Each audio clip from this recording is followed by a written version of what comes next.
Muy bien, padre, cuando usted quiera, podemos comenzar. Adelante.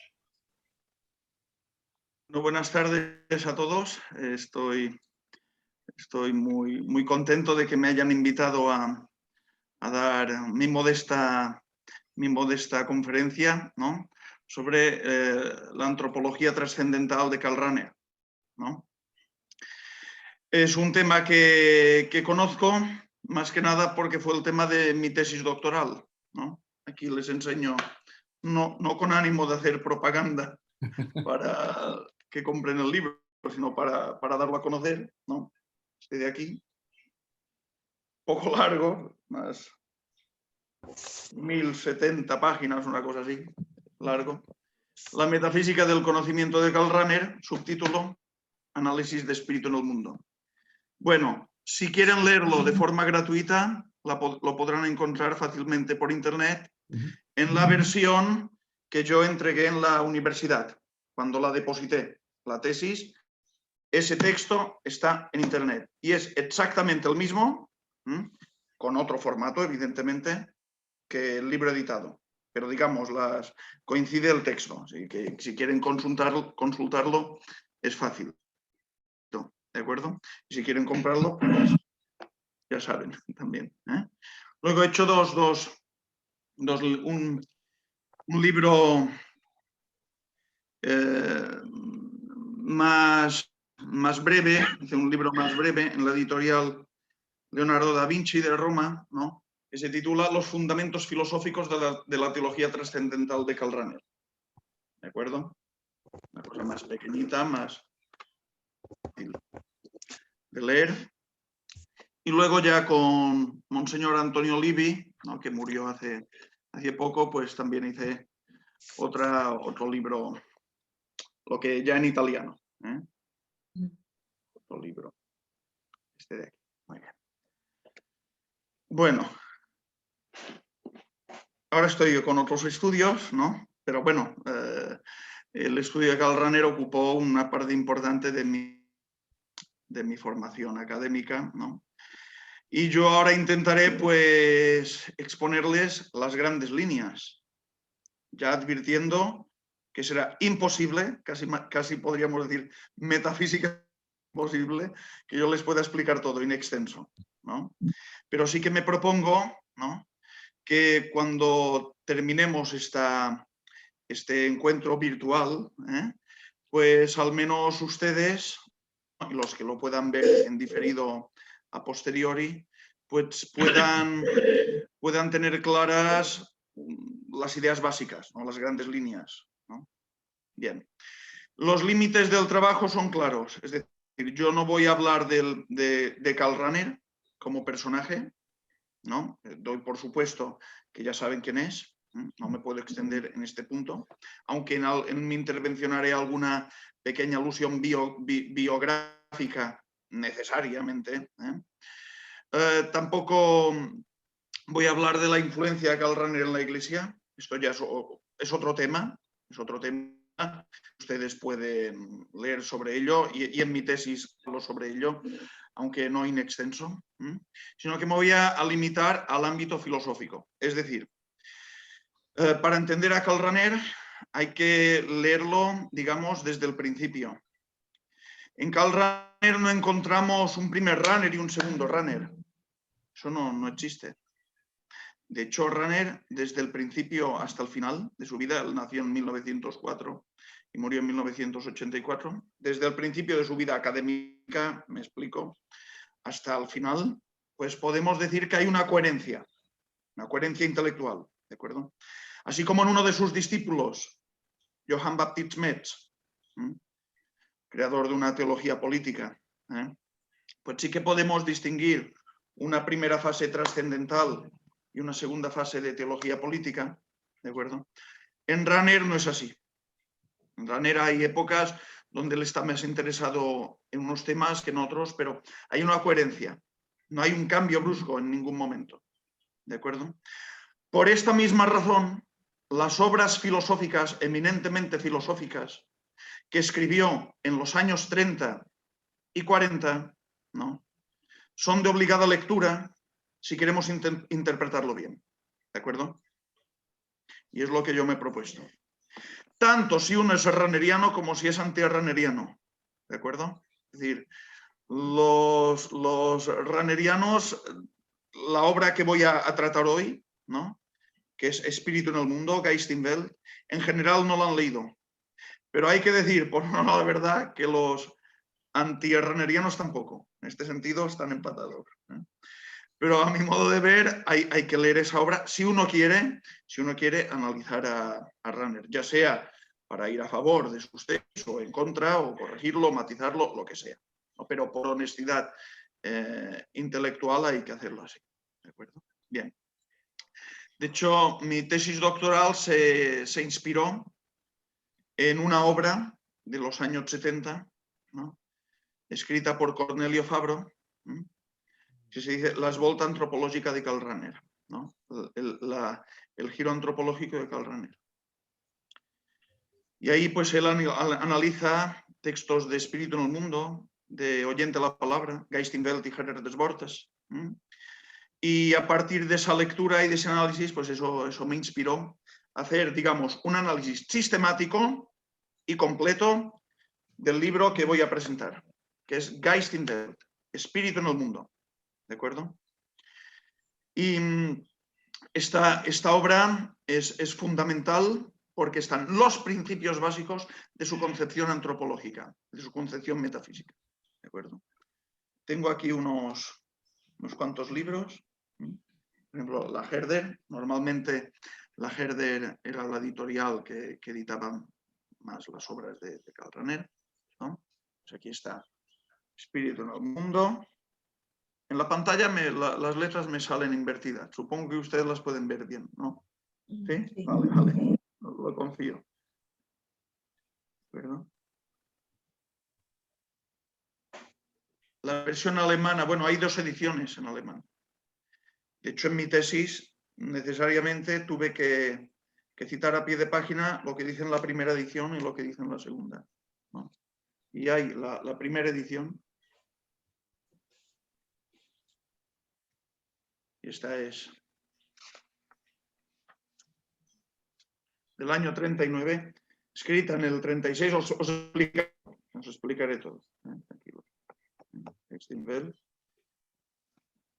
Y ya luego en el año 57, creo, voy a comprobarlo, sí, exactamente, ya una edición más perfilada, mucho mejor. Geist in Welt, ¿de acuerdo? Bueno, si les interesa también la edición francesa. Okay. Hay 2 obras más que simplemente voy a mencionar, no tengo tiempo de entrar en detalles, ¿no? Una que es obligada, que es Oyente de la Palabra, Herrer des Wortes, ¿de acuerdo?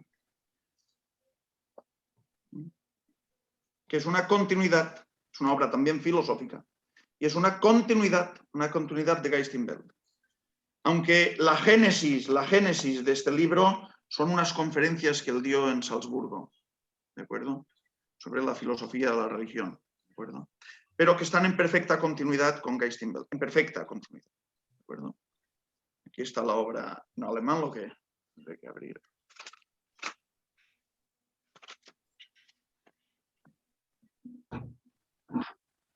Lo enseño por si quieren apuntar el texto en alemán.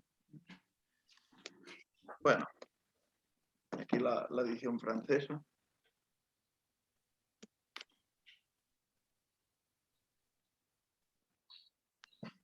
Auditor de la Parole. Y luego, otra, digamos, obra que hay que tener en cuenta, es teológica, pero también filosófica, que pretende ser una síntesis de todo su pensamiento, porque fue un autor muy prolífico, y en el año 76 intenta hacer una obra de síntesis, ¿de acuerdo? Y las primeras páginas son más filosóficas y antropológicas, y creo que hay que tenerlas en cuenta, y demuestran lo que os he dicho al principio, que hay una coherencia de pensamiento desde el principio hasta el final, ¿de acuerdo? Que es el curso fundamental sobre la fe. En alemán, Grundkurs des Glaubens. La traducción no es literal. Aquí tienen la edición alemana.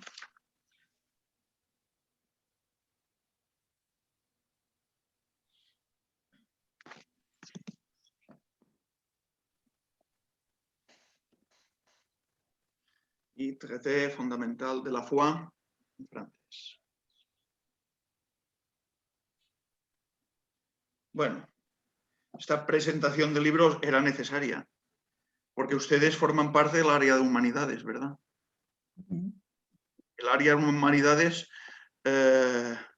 está constituida por ciencias del libro, ¿no? Es decir, el derecho, la metafísica, la teoría del conocimiento, todo esto son ciencias del libro, ¿no? Entonces, yo no puedo hablar de Karl Rahner sin referirme a libros, porque mis opiniones podrían ser, pues, puede que acertadas o no, pero no estarían fundamentadas en los textos. Para analizar un autor debemos analizarlo en sus textos, contextos y principios. Esto debe quedar claro. Porque si no, están basadas en opiniones, en la pura doxa, ¿de acuerdo? En prejuicios, y esto no puede ser, hay que ser rigurosos, ¿no? Y más tratándose de un tema tan complejo como este. ¿De acuerdo? Bien. Voy a dividir mi intervención, después de esta introducción, en dos partes bien diferenciadas. Una parte genética y una parte sintética. ¿De acuerdo?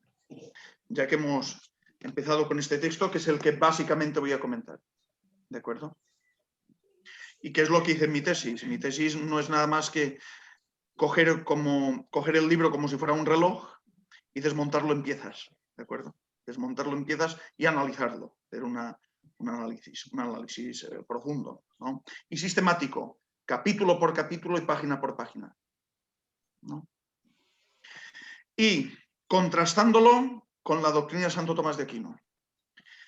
Esta lección no es arbitraria, es la lección que hace el autor. Porque el autor emplea en este libro, Geist in Welt, más de 2.300 referencias y citas a Santo Tomás. Contadas, se he contado. Más de 2.300. Un torbellino de citas. Bueno, es que de hecho el subtítulo es el subtítulo de Espíritu en los Mundos, el subtítulo de Geist in Welt es Metafísica del conocimiento finito según Santo Tomás de Aquino. De manera que esta obra queda enmarcada dentro de la tradición tomista. Podremos concluir que él está a favor, digamos, él está en consonancia o no con Santo Tomás, sea como sea, pero que forma parte de la tradición tomista, esto es innegable, ¿no? Por eso, la elección del segundo autor, el segundo autor es Santo Tomás, a modo de contraste, ¿no? A modo de contraste, de per modum oppositionis, ¿de acuerdo? No es una elección arbitraria. Es más, cuando yo cito a Santo Tomás, no lo cito con citas que a mí me parecen bonitas. ¿Me explico? No, suelo citarlo con las mismas citas que Rahner para sostener sus tesis y postulados. ¿De acuerdo? Esto, digamos, este método me lo marcó muy bien el padre Andereggen. ¿De acuerdo? ¿No? Es decir, hay que seguir una línea metodológica clara y que no se vea que uno está movido por prejuicios, ¿de acuerdo? Sino que hay un análisis riguroso. Es decir, mi idea ha sido desmontar filosóficamente a Rahner desde Rahner mismo, ¿de acuerdo? Y no desde mis prejuicios. Vale. Bueno, este texto, ¿cómo surge Espíritu en el Mundo? ¿Cómo surge Geist in Welt? Pues os lo diré. Este texto tenía que ser su tesis doctoral en filosofía. Él llega a Friburgo de Brisgovia, Freiburg im Breisgau, ¿de acuerdo? La Universidad de Friburgo, de Freiburg, en el año 1934. En ese momento hay como rector Martin Heidegger. Recordad que empieza a ser el rector de esa universidad en el año 1933, haciendo una adhesión pública y explícita al partido nazi. Estos son datos históricos. ¿De acuerdo? Hay un ambiente universitario que podríamos calificar de extraño. ¿De acuerdo? Pero debido al concordato que hay de Baden con el Vaticano, hay en esa universidad una doble cátedra, ¿no? Una cátedra que podríamos decir católica y otra civil, ¿de acuerdo? Y en la cátedra civil, pues, está Heidegger, ¿no? Y en la otra está Martin Honecker, ¿okay? Que fue el director de tesis doctoral, el doctor Vater, el doctor de tesis doctoral de Rahner. ¿Okay?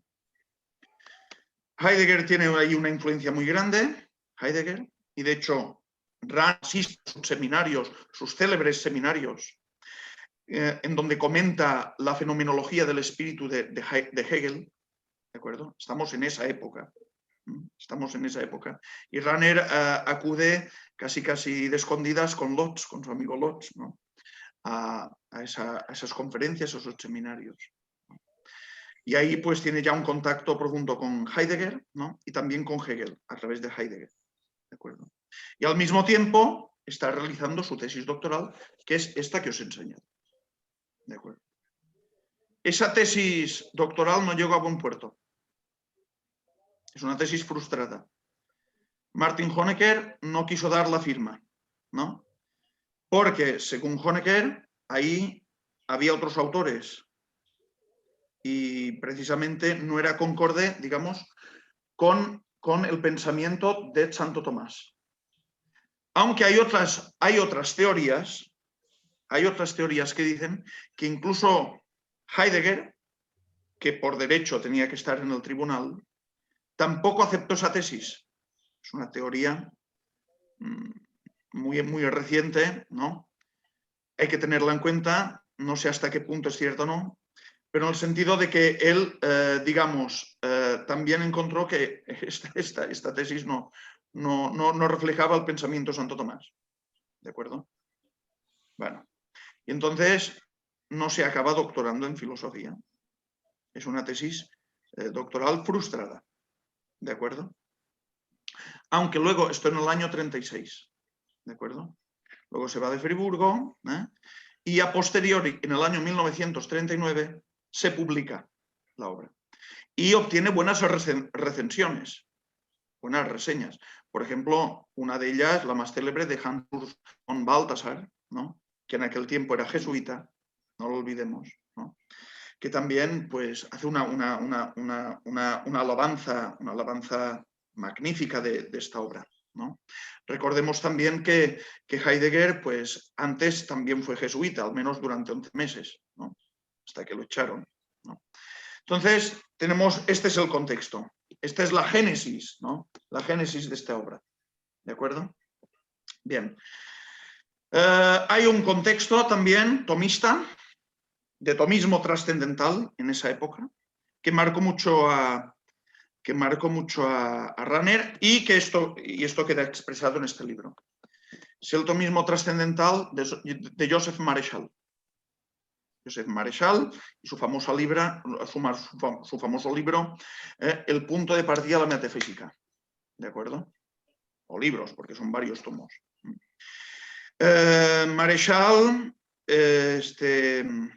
digamos, filósofo belga, pues aboga por una síntesis, explícitamente, una síntesis entre el pensamiento de Santo Tomás y el pensamiento de Kant. ¿De acuerdo? Y uno de sus puntos claves es el tema de la afirmación metafísica, ¿no? La afirmación metafísica, ¿no? Donde en el acto de juicio,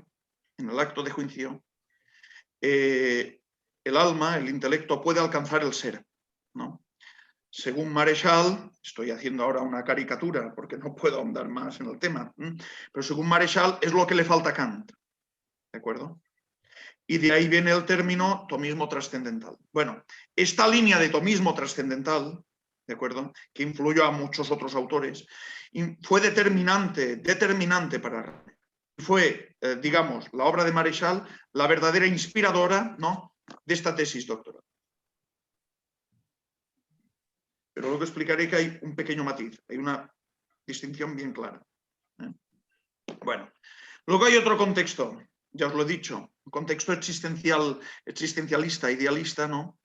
Con el cual Rahner se topa, que es precisamente con Heidegger, ¿no? Y ya os lo he dicho, y el seminario que hace acerca de la fenomenología del espíritu de Hegel.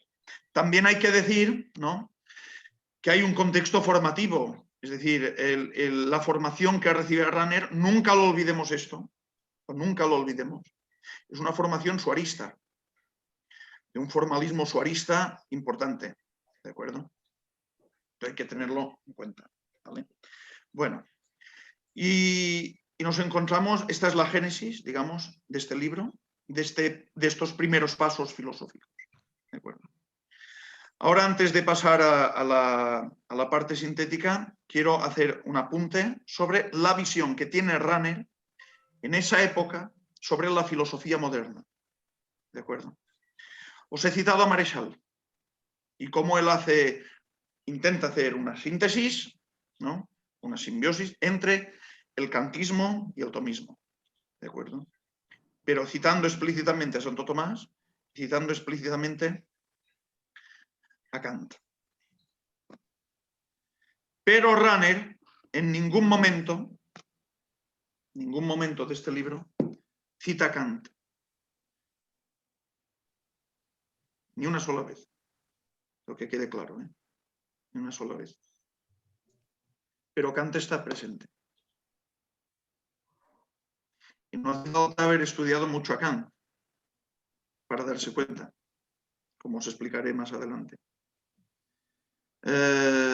Nunca cita a Heidegger, a pesar de que al final de su vida pues llegó a decir que fue su único maestro, ¿eh? Es decir, el maestro por antonomasia.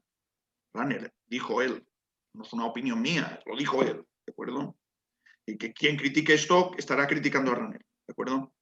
Esto lo dijo él. Pero Heidegger aquí no sale citado en ningún momento. Como yo sostengo en mi tesis, Hegel está intensamente presente, aunque nunca es citado en esta tesis. Nunca. Es decir, hay un torbellino de citas tomistas o tomasianas, más de 2.300, repito. Pero como decía Cornelio Fabro, es el huésped refutado. Es decir, hay una presencia nominal, ¿de acuerdo?, con ese torbellino de citas. Pero en el fondo es negado porque lo que es predominante en esta tesis es el kantismo, es el racionalismo kantiano, es el existencialismo de Heidegger, ¿no? Es el idealismo de Hegel, ¿de acuerdo? Hay otros autores que son citados, Mareschal mismo es citado alguna vez, Rousselot, el padre Rousselot también, Gustav Sieber, Hufnagel, por ejemplo, y otros autores, pero poco. Hay pocas citas a estos autores. Sobre todo es citado Santo Tomás. Ahora entienden, supongo que ahora entienden, que el hecho de que yo quiera contrastar a Santo Tomás, a Rahner con Santo Tomás, está más que justificado.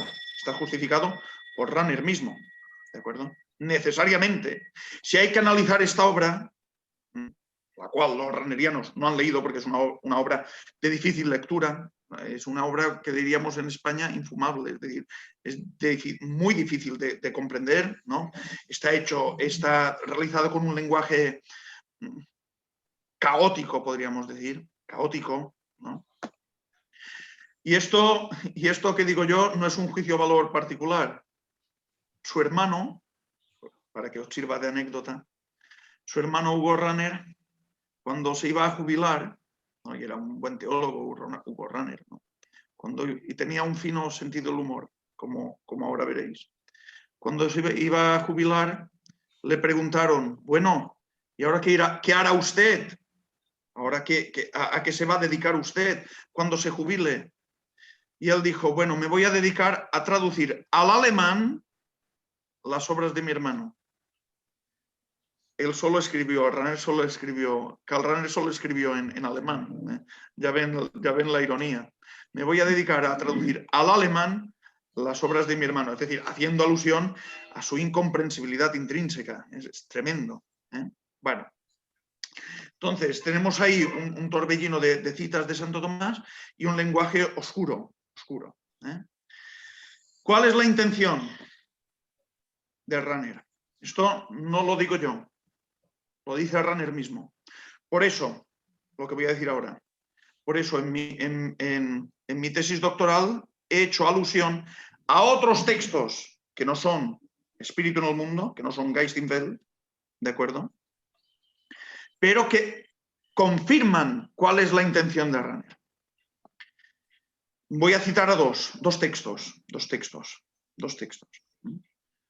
Uno es el Wiener Memorandum, el Memorándum de Viena, ¿de acuerdo? Memorándum de Viena, escrito en los años 40. Y otro es la introducción inédita de Espíritu en el Mundo, de Geist in Welt, que fue publicada por primera vez en 1996, dejando en ridículo a todos aquellos que todas las décadas precedentes se esforzaron en demostrar que en esta obra no estaba Heidegger. Y en esta introducción, que tenía que ser la introducción de Espíritu en el Mundo, de Geist in Welt, y que por una extraña razón que no sabemos, no se publicó con la obra. Esa introducción no se publicó.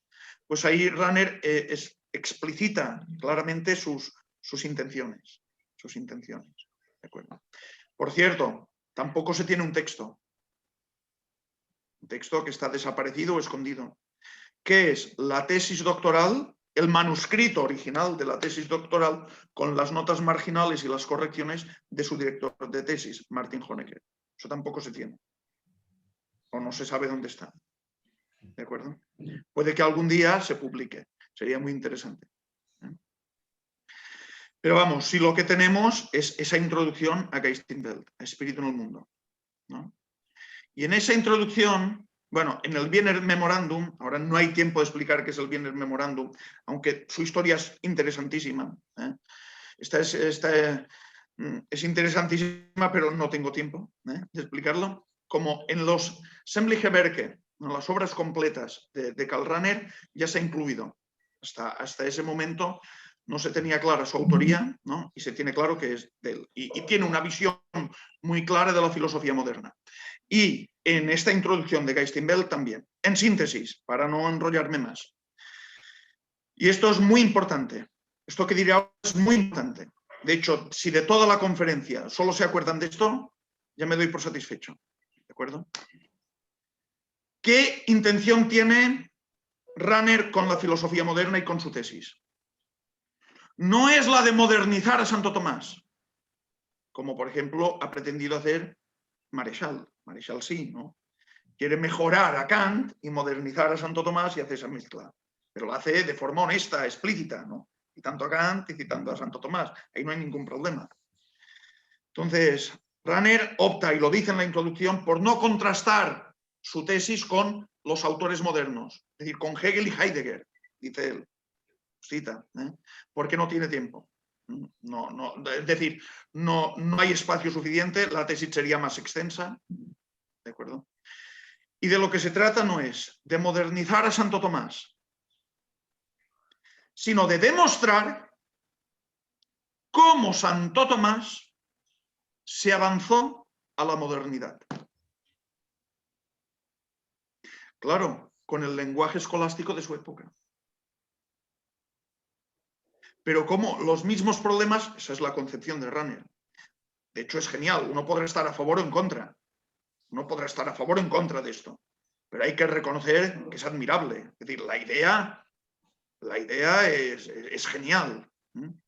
No se trata, repito, de modernizar a Santo Tomás, sino de ver en qué se anticipó Santo Tomás a la filosofía moderna. Y eso es, digamos, el meollo de su tesis doctoral. ¿De acuerdo? Bien. Y esto lo demuestro yo en mi tesis analizando Geist in Welt, pero también en el último capítulo de la tesis hago referencia a esos textos secundarios, ¿de acuerdo? Incluso a sus apuntes de clase. Sus apuntes de clase cuando acudió al seminario de Heidegger acerca de la fenomenología del espíritu. Él toma unos apuntos. Esto ya está publicado en las obras completas, ¿no? Las obras completas, una edición magnífica de la Herder, ¿de acuerdo? Entonces, hoy se tiene el beneficio de la perspectiva temporal, ¿no? Y se puede demostrar con Rahner mismo muchas de las intuiciones o sospechas que se tenían antes, ¿de acuerdo? Así que hoy, de todo lo que estoy diciendo, no estoy diciendo una palabra, no estoy hablando por hablar, ¿eh? Eso ya lo advierto. Es decir, todo lo que estoy diciendo está desarrollado en mi tesis y está fundamentado. Y está demostrado con Rahner mismo. Ese ha sido siempre mi método, ¿eh? Bueno, y ahora vamos a la parte sintética. A ver si puedo lograr en 20 minutos, ¿no? En 20 minutos explicar 4 o 5 líneas, ¿no? De este pensamiento. Pero lo otro era importante saberlo, ¿de acuerdo? Lo otro era importante. Sobre todo lo último que he dicho. Bueno,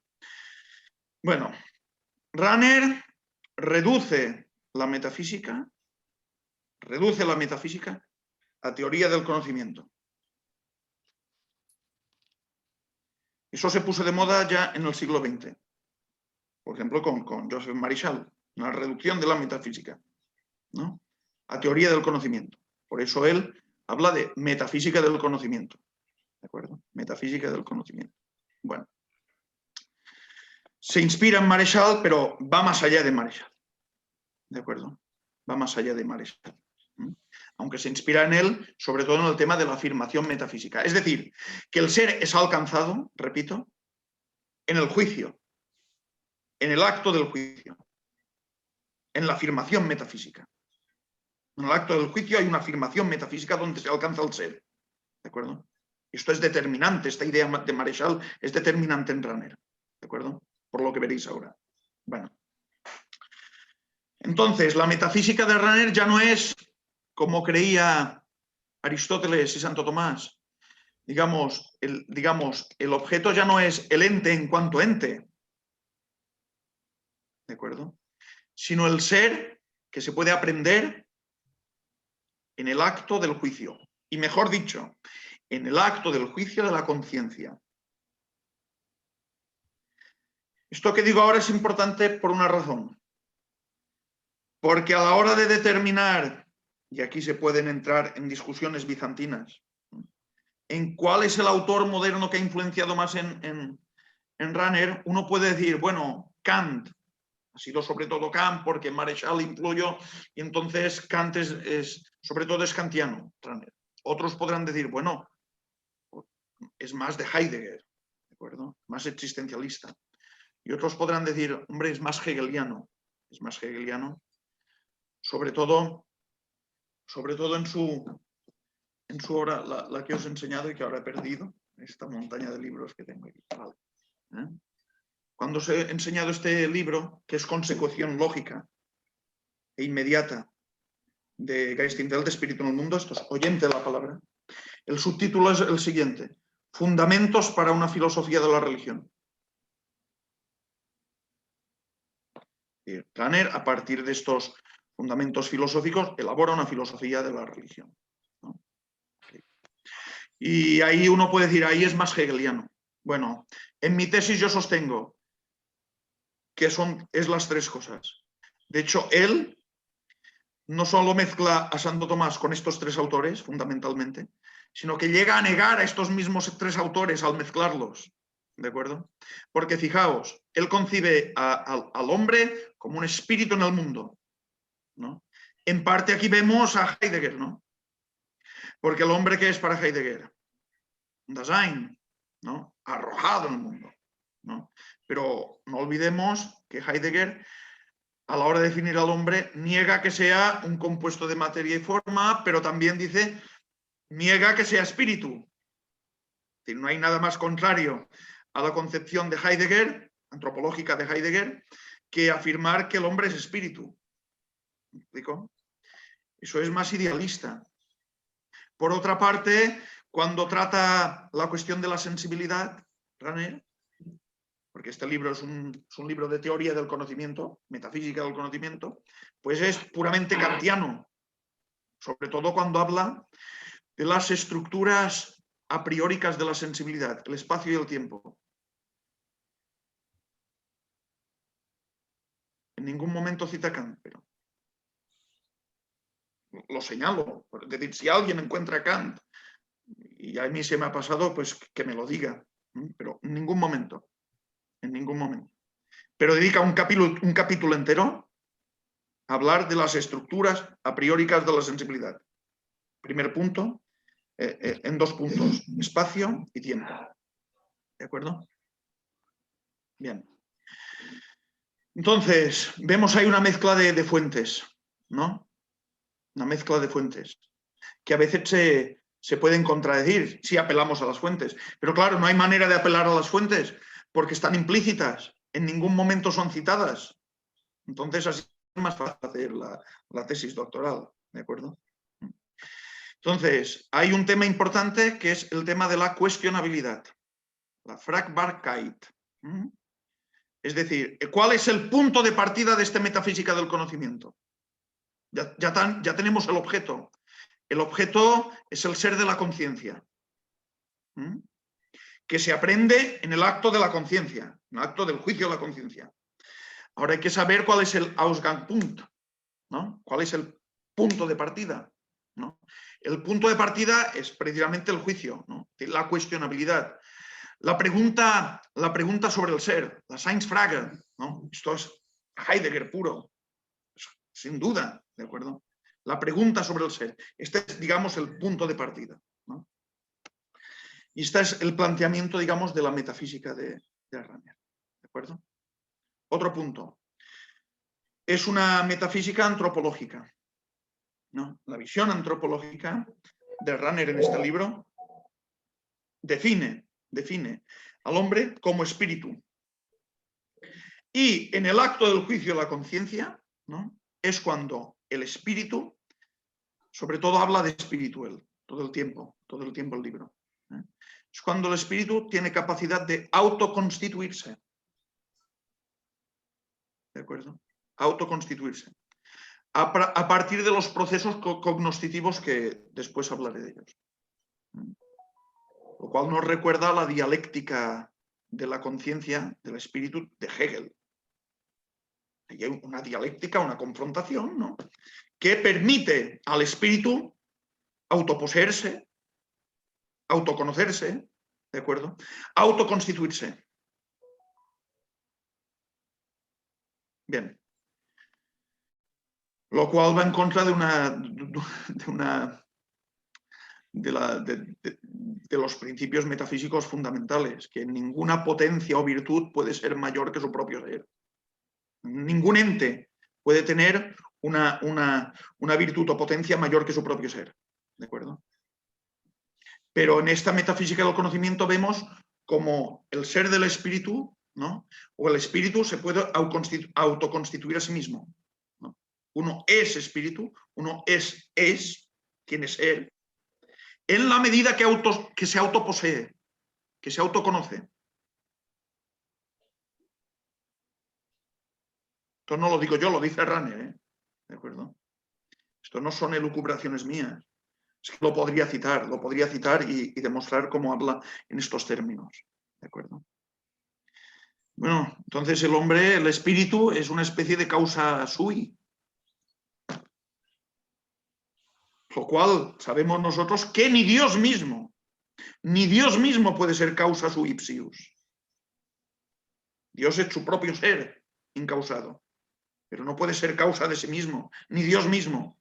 Pero bueno, se ve que el ser del espíritu de Rahner sí que puede ser causa sui, causa del mismo. ¿De acuerdo? Bueno, sigo adelante. En cuanto a la cuestión del ser, como veis, el ser es reducido a conocimiento. De hecho, él dice que hay una unidad originaria, que es una identidad entre el ser, esto es importante, ¿eh? Entre el ser, el acto de conocer y el objeto conocido. Hay una identidad. Es lo mismo, es la misma cosa. Esto lo dice él, ¿eh? Es la misma cosa, es lo mismo. Hay una identidad, aunque a veces sí que habla de una unidad originaria, pero no quiere decir explícitamente que hay una identidad. ¿De acuerdo? Bueno, y sabemos que el objeto, digamos, el objeto conocido es uno mismo, es el espíritu mismo. Entonces, el ser es reducido en Runner al ser de la autoconciencia. ¿De acuerdo? Que es su propia esencia. Recordemos que él recibió una formación suarista, ¿no? Y él siempre entendió, como buen suarista, que la existencia y la esencia son la misma cosa, o el ser y la esencia son la misma cosa. ¿De acuerdo? Hay una identidad. Solo hay una distinción de razón. Una distinción de razón. ¿De acuerdo? Bueno, entonces, cuanto más uno se autoposea o se autoconozca, tiene más potencia de ser. Seinmächtigkeit. Seinmächtigkeit. El Seinmächtigkeit, potencia de ser. Bueno, que este libro traduce como riqueza de ser, yo no estoy de acuerdo, es mejor traducirlo por potencia de ser, ¿de acuerdo? Es lo que se parece al término escolástico, tomista también, tomasiano, virtus essendi. La virtus essendi.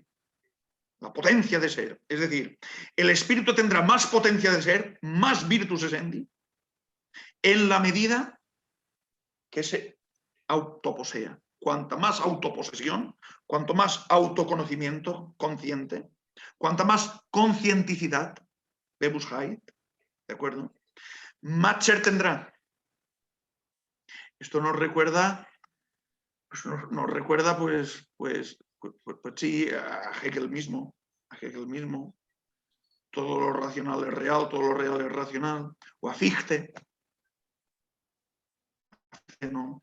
Donde el ser y el autoconocimiento o el conocimiento consciente pues se identifican. Es decir, se reduce el ser a un fenómeno de la conciencia. El ser es un fenómeno de la conciencia. Por eso a mí me parece que digamos, por higiene intelectual, no se le puede decir a este libro que es metafísica. En todo caso es la negación de la metafísica, que no empleen al menos este término, ¿de acuerdo? Eso es la negación de la metafísica, a mi modo de ver. Luego hay otro concepto a tener en cuenta, que es el Vorgriff. Bueno, el Vorgriff, palabra alemana, se puede traducir por anticipación, ¿de acuerdo? Vorgriff o la anticipación. Esto es muy importante y está presente, es el leitmotiv de este libro, ¿de acuerdo? Es el leitmotiv de este libro, el hilo conductor de este libro. ¿Qué es esta anticipación? Según Runner, el espíritu está de forma priórica o anticipada, abierto hacia el ser en general. Hay una apertura a priórica al ser en general. El ser en general. El ser en general, que es un ser irreal, indeterminado, ¿no? Bueno, aunque tengo que decir que algunos tomistas suelen traducir el ens comune por ser en general, pero me parece que eso lo único que hace es confundir, no clarifica nada. No clarifica nada. Es mejor pecar de literalista, es decir, de traducir a Santo Tomás de forma literal, más vale pecar en eso, que asumir una serie de conceptos que son contemporáneos o modernos, ¿no? Y que no clarifican nada, ¿de acuerdo? Bueno, el ser en general es un ser indeterminado y irreal, digo. Pero el espíritu está abierto hacia ese ser. Y es en realidad la causa de su dinamismo cognoscitivo o de la conciencia, ¿no?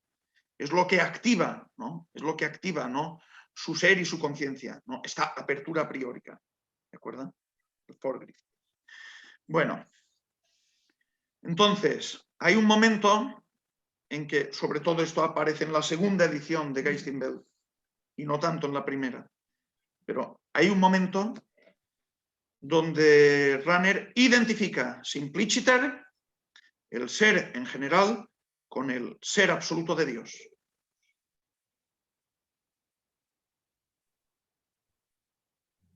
De manera que el ser absoluto de Dios está aprendido de forma anticipada, porque el espíritu está lanzado de forma anticipada hacia el ser en general, y en el acto de juicio de la conciencia aprende el ser en general, es decir, el ser absoluto de Dios. Condición de posibilidad para el conocimiento finito. De manera que el conocimiento finito de la realidad sensible, del mundo, y luego explicaré lo que es el mundo y la realidad sensible, que no es lo que nosotros conocemos, por cierto. El conocimiento finito de la realidad sensible y del mundo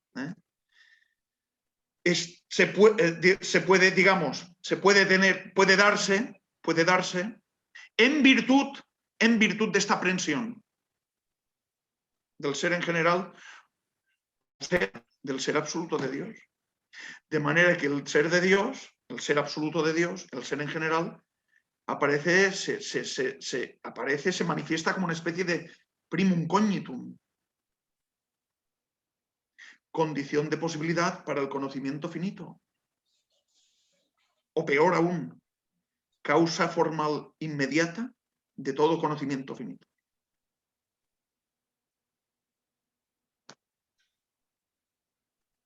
¿De acuerdo?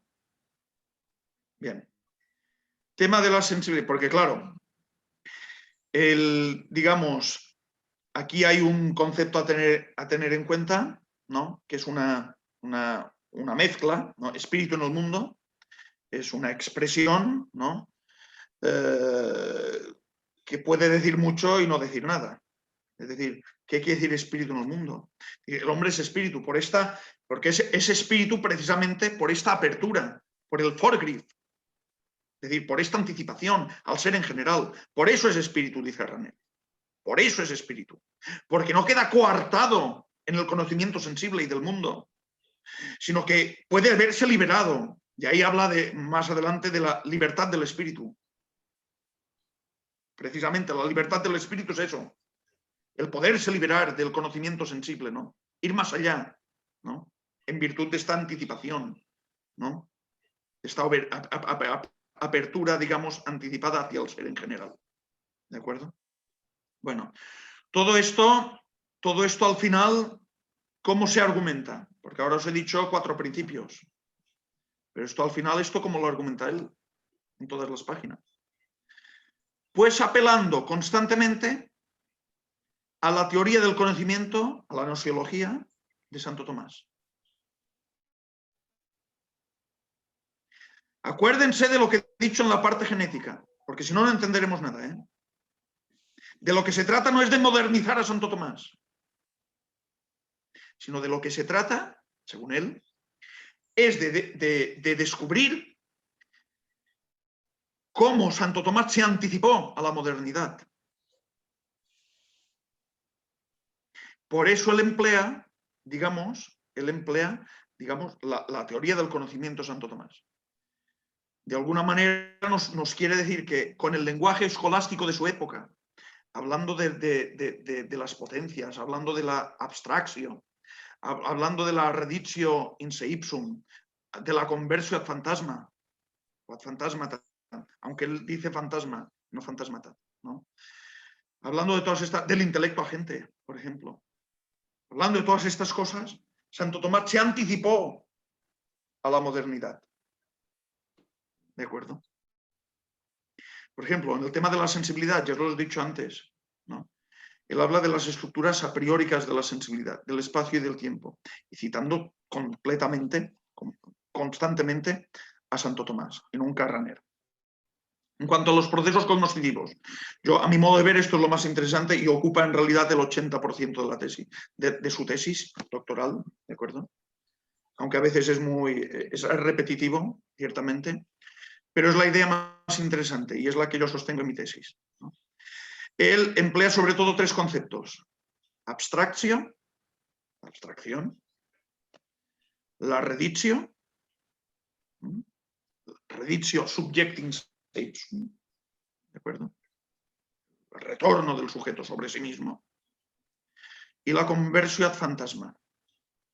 Ya sabemos que Santo Tomás habla de conversión ad fantasmata, en plural, ¿de acuerdo? Él siempre lo dice en singular, ¿de acuerdo?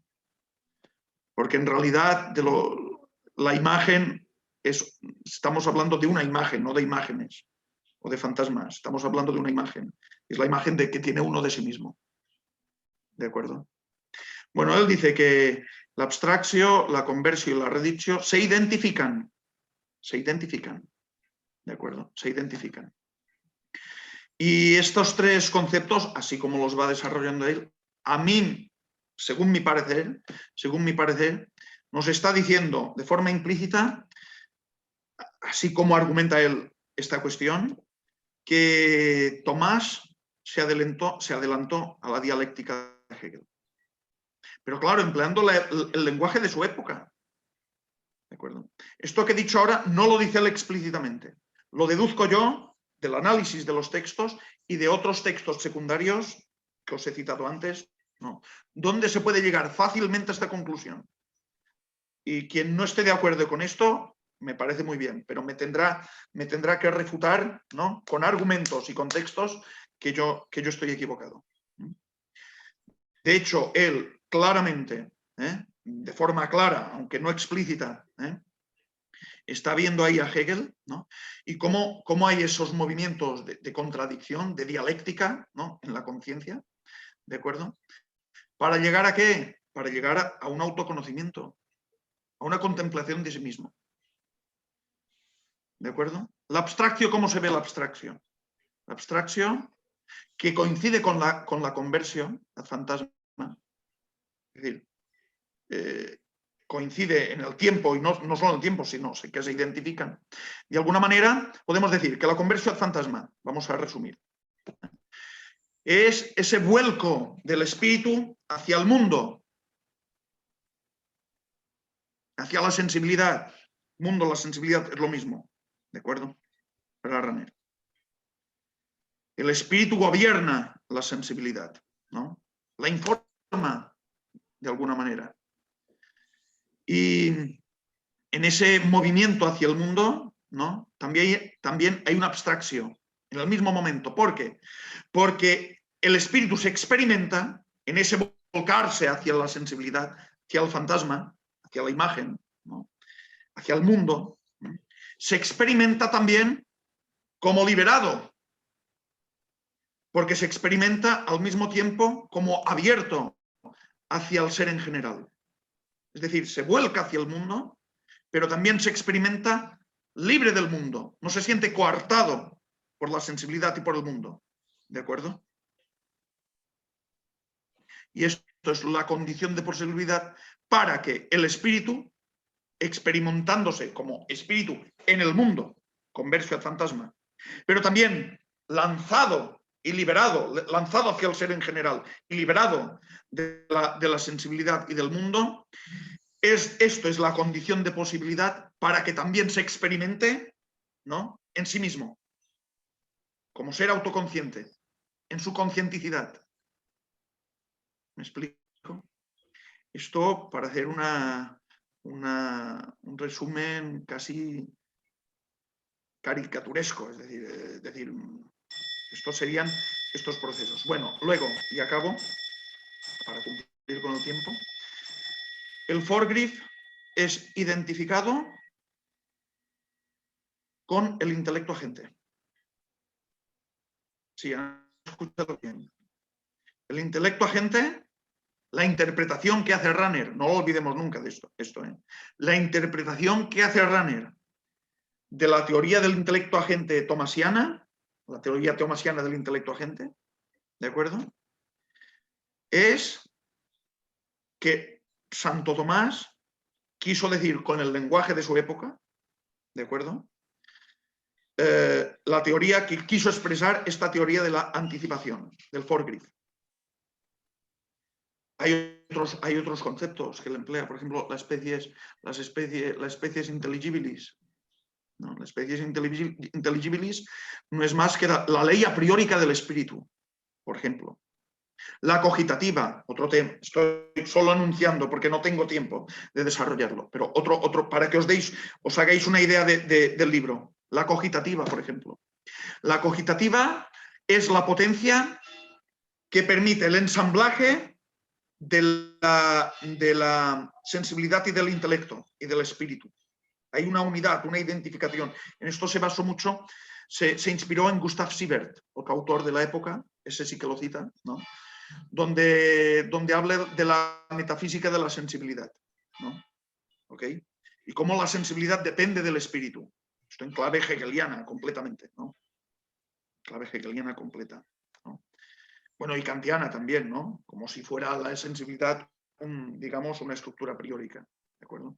Pero también más hegeliana, en este sentido. Bueno, y la cogitativa también es la potencia que permite que el espíritu sea libre, porque es en la cogitativa o mediante la cogitativa, ¿no?, que el espíritu se experimenta libre del mundo. Y ahora hay que preguntarse, ¿qué es el mundo?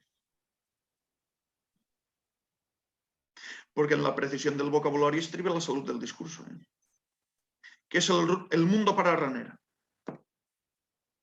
No es como nosotros entendemos, como la totalidad de los entes creados. Eso no, en absoluto. El mundo es un mundo superformado. Es el mundo superformado de Heidegger, ¿de acuerdo? Es un constructo mental a partir del cual el debe verse reflejado. Es la condición de posibilidad para la autocontemplación y para la posesión del mundo. El mundo que has construido, ¿no? Evidentemente, que has superformado. Por eso habla de tenencia del mundo, la Welthabe, ¿no? La tenencia del mundo. Y que se obra precisamente en la conversión fantasmal. ¿Okay? El espíritu es arrojado al mundo de la conversión fantasma, ¿de acuerdo? Y en ese momento de arrojamiento hacia el mundo lo posee, porque el mundo es construido por el espíritu y le sirve de espejo, si me permiten la analogía, y le sirve de espejo para poderse autocontemplar en la redicción. ¿En virtud de qué? De su apertura priórica hacia el ser en general, que hace que como espíritu no se vea coartado por la materialidad sensible del mundo, sino que se vea liberado.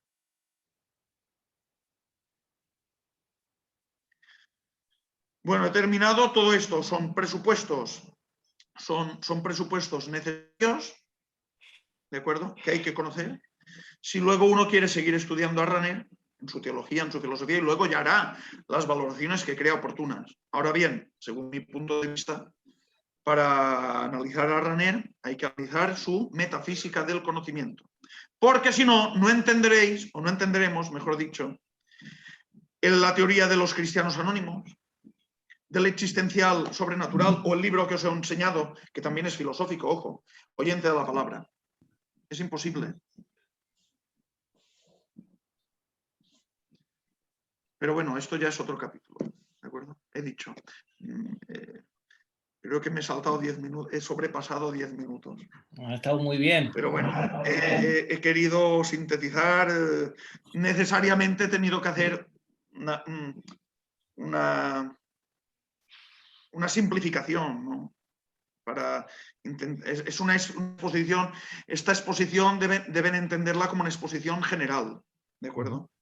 Y deben entenderla en las dos dimensiones que he expresado, ¿no? La dimensión genética, porque si no, no entenderemos nada, el texto y el contexto, y luego la dimensión sintética, es decir, los principios teóricos. No se puede ir a los principios teóricos directamente, porque tampoco entenderemos nada.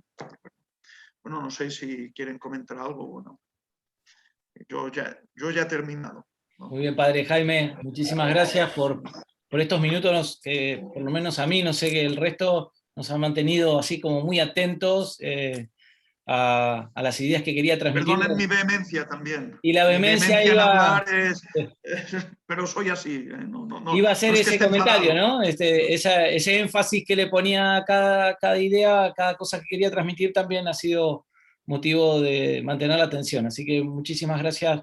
Y también por este esfuerzo de darnos una mirada panorámica, lo suficientemente acotada al tiempo, digamos, disponible, que también supone un gran esfuerzo de síntesis, ¿no? De ir a los focos centrales de lo que usted ha ido estudiando. Como decíamos al comienzo, tenemos un breve espacio de preguntas o de comentarios. Ya escuchamos la primer campana para la misa, ¿no? Media hora antes, así que supongo que estamos... Sí, sí, eh, sí. entonces, si me permite, se me ocurría hacer una primera pregunta, así. Eh, el autor tiene relevancia filosófica porque sin duda, ahí Marta está también levantando la mano, enseguida te damos la palabra, Marta, porque sin duda hace una serie de planteos, independientemente de lo que usted comentaba, que se deja entrever con esto de que, bueno, pretende justificar a un Tomás de Aquino moderno, sin nombrar a los autores modernos que serían los representantes de la modernidad, digamos, ¿cierto? Ahora, ¿tiene el autor algo de original? En el siguiente sentido, ¿hay algunas propuestas antropológicas que no puedan ser tomadas de autores de la modernidad, que sean exclusivamente reinerianas?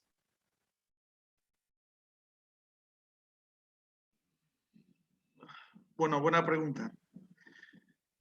En parte es original y en parte no lo es. Es decir, no es original porque claramente acude a esos autores. Pero es que precisamente su originalidad está en mezclarlos. En mezclar estos autores con Santo Tomás. Y en la idea que os he dicho, de lo que se trata no es, según él, de modernizar a Santo Tomás, sino en demostrar cómo él se anticipó al tiempo de la modernidad, ¿no? A estos autores de la modernidad, tales como Kant. Bueno, en este sentido, esta idea sí que es original, ¿no? Y el método que emplea también es original porque lo mezcla todo, ¿de acuerdo? Sin citar a los autores. Ahora, en cuanto al contenido, en parte podemos decir que no, porque estas ideas son originales de otros autores, ¿no? Ahora, el malabarismo que hace para combinarlos no deja de ser admirable. Uno podrá estar a favor o en contra, pero no deja de ser admirable. Y admirable su tenacidad, porque cómo uno puede estar haciendo una tesis doctoral, digamos, de este estilo, ¿no? Sin morir en el intento, ¿de acuerdo? Porque, digamos, la motivación la mantuvo, ¿no? Hasta el final, aunque fue frustrada, la tesis fue frustrada y no obtuvo, no llegó ni a defenderla. Es decir, Honecker no le dio la firma, ¿de acuerdo? Y según otros autores, ni tan solo Heidegger aceptó esa tesis. Es decir, no tuvo ni oportunidad de defenderla, lo que quede claro, ¿eh? Ok. Muchas gracias, padre. Está ahí Marta levantando la mano, y también el doctor Hernán Mathieu. Si le parece bien, Hernán, le damos la palabra a Marta y luego a usted. Adelante, Marta. Muy buenas tardes. Gracias, padre, por su extraordinaria exposición. Mi pregunta es como doble, porque yo no conocía a Rahner en el sentido de que no me he metido a estudiarla, pero sí he escuchado quien lo cite a favor y quien lo cite corrigiéndolo, ¿verdad? Mi pregunta va hacia la asepsia intelectual, por una parte, y por otro lado, como su intención era hacer una filosofía de la religión, ¿sí? El impacto que ha tenido precisamente en los sacerdotes, estudiando a Rahner en cuanto a su concepción de la filosofía de la religión. No sé si está muy confusa mi pregunta. Bueno, evidentemente Runner ha tenido una gran influencia en la Iglesia, lo que no era el objeto, digamos, de mi exposición. Es decir, esto ya yo no puedo contestar ahora de forma ramplona y simplista, ¿no?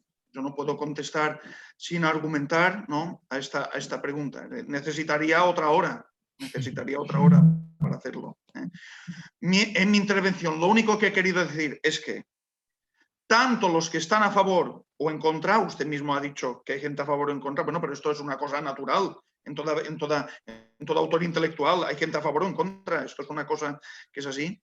Tanto los que están a favor como en contra, pienso yo, que deben conocer estos presupuestos filosóficos, ya sea para atacarlos o defenderlos, pero por honestidad intelectual.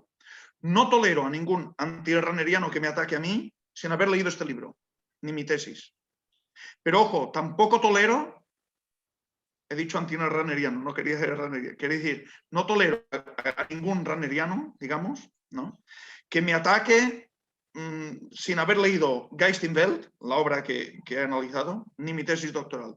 Pero tampoco tolero que gente que tampoco se ha leído esto vaya en contra de Runner. Es decir, creo que por honestidad intelectual, ¿no?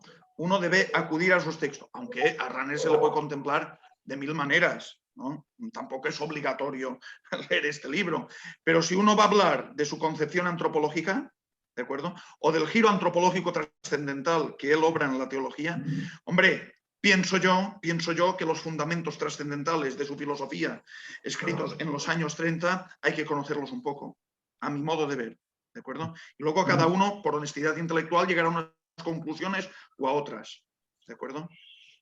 ¿De acuerdo?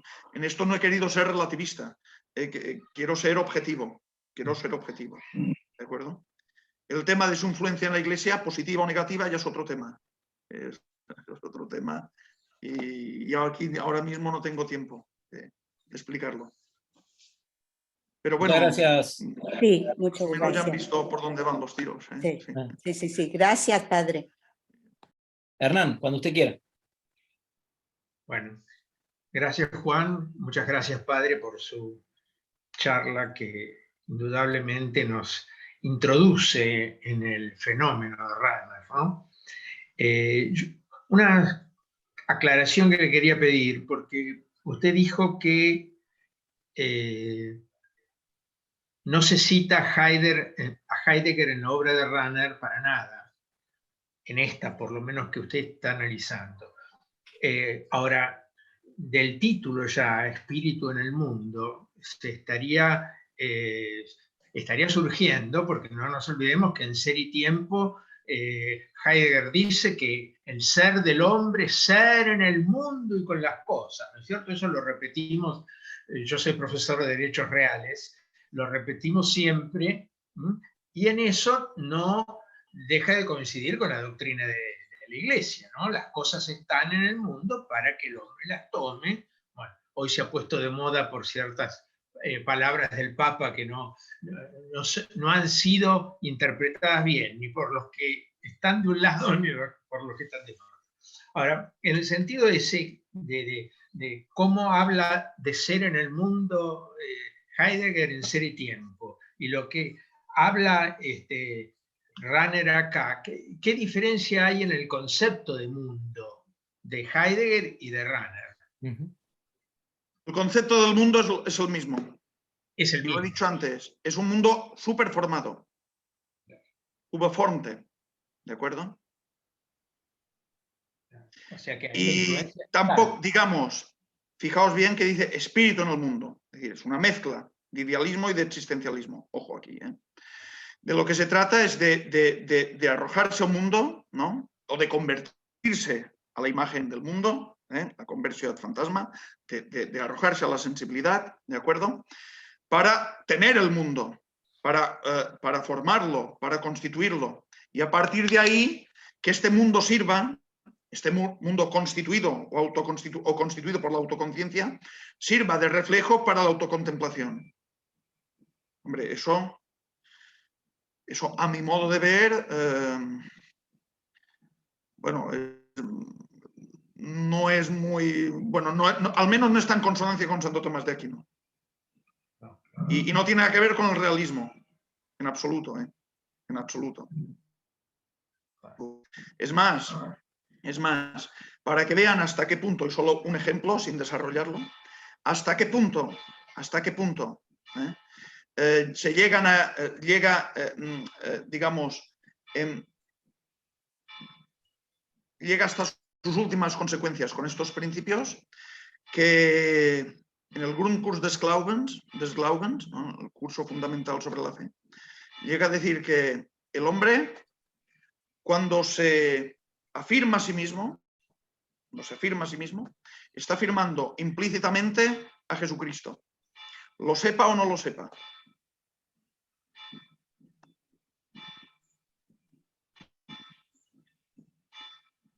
Gracias, padre. Bueno, ¿alguien más quiere hacer alguna pregunta o algún comentario? Javier, con todo gusto. Graciela luego. Graciela, ¿querés antes? Está muteada, Graciela. Estás muteada.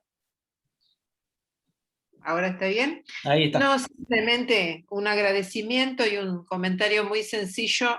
Mi campo no es el de la filosofía, por lo tanto siento un enorme pudor de preguntar, pero sí quiero agradecer porque nos ha iluminado muchos aspectos, y hay dos frases que usted dijo que creo que son realmente importantes en la tarea intelectual, porque usted habló de la precisión de las palabras como salud del discurso, y habló de las traducciones literales para una correcta interpretación, y bueno, como yo me dedico a la filología, pero de textos literarios, no de textos filosóficos, me parece esa una actitud intelectual realmente importante y paradigmática. Así que agradecerle todo lo que nos ha iluminado con esta charla, y bueno, su pasión por el conocimiento también es admirable porque así lo transmite. Simplemente eso, gracias. No, muchas gracias. Aunque también soy pastor, ¿eh? Ojo. De hecho, tengo tres parroquias. Tres parroquias. Tres. Soy párroco de 3 parroquias. Madonna. Sí. Javier. Bueno, gracias, Juan.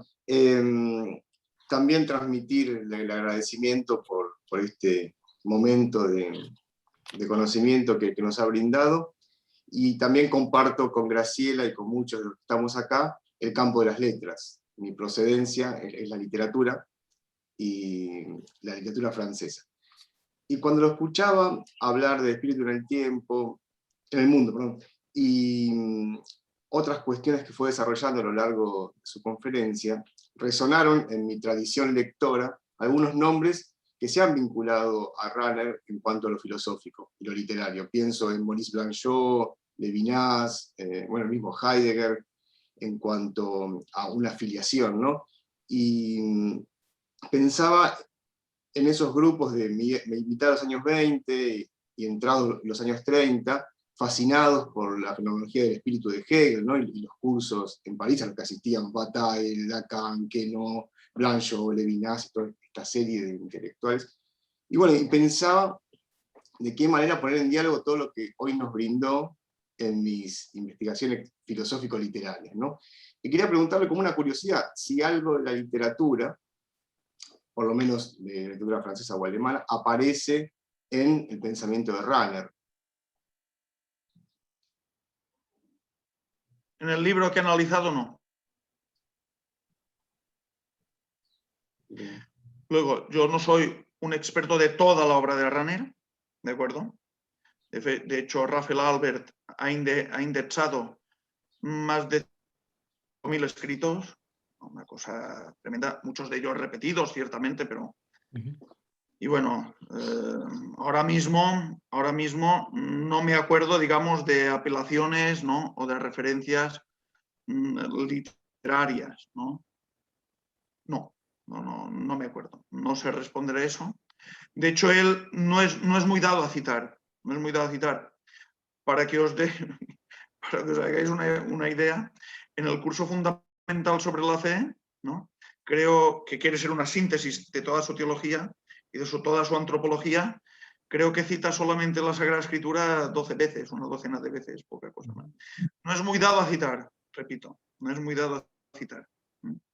Y no, ahora mismo no tengo en mente, o al menos no me acuerdo, de que él haya hecho referencia a autores de la literatura, a no ser que en alguna entrevista o algunos escritos ya secundarios, pero digamos en los escritos fundamentales, ¿no?, que os he citado, no tengo recuerdo de esto.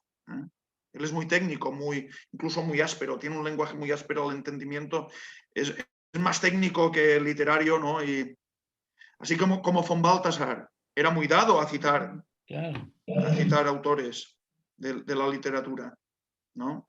Esto se ve en cualquiera de sus obras, en Gloria, por ejemplo, ¿no? Estoy completamente de acuerdo. En cambio, en Runner no me acuerdo. Puede que sí, pero no me acuerdo, ¿no? Y claro, yo no puedo ser tan pretencioso de decir que, bueno, me he leído toda la obra de Runner y no, me he leído lo fundamental, ¿no? Y ese aspecto yo no lo he detectado.